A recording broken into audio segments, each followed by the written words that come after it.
ভেষন 2 চামচ দিলাম, আর 2টো ডিম, পেঁয়াজ, মরিচ সব কিছু ফেটিয়ে নেব।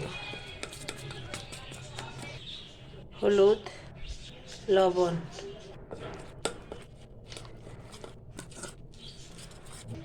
ধনিয়া পাতা, 2টো ডিম, 2 চামচ ভেষন, ধনিয়া পাতা, কাঁচামরিচ, পেঁয়াজ দিয়ে মেখে নিয়েছি, জল ছাড়া, কোনো জল দেওয়া লাগবে না।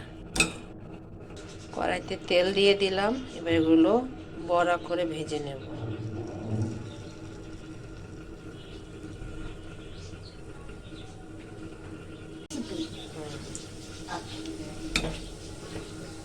আমাকে একটা বড়া দিও, একটু টেস্ট করে দেখবো।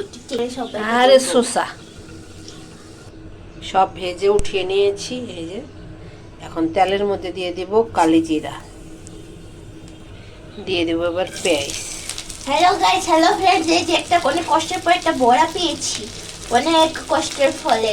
দেখুন আমাকে দিয়েছে অবশেষে সুশি বাই কত করে রে একটা বড়ার জন্য।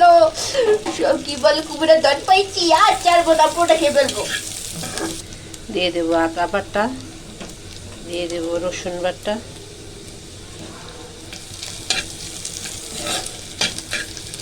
একটা শুকনো মরিচ আর তেজপাতা দিয়েছি।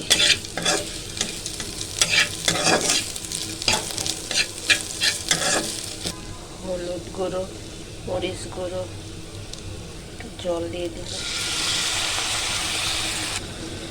দিয়ে দেবো আলু গুঁড়ো,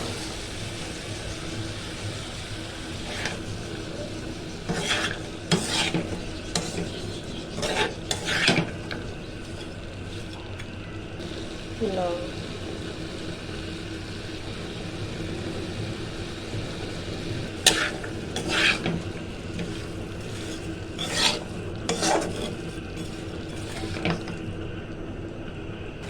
দিয়ে দেব ধনিয়া গুঁড়ো,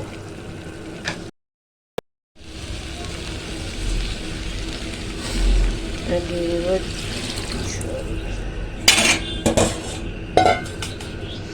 জলটা দিয়ে দিলাম।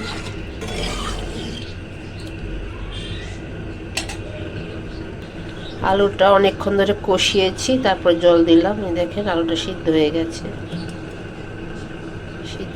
আলুটা।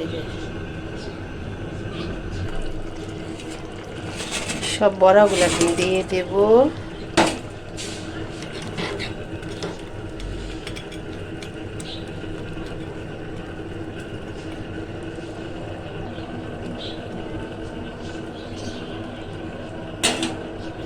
সামান্য একটু গরম মশলা দেব, অল্প করে গরম মশলা দিয়েছি। এবার একটু ধনিয়া পাতা দেব,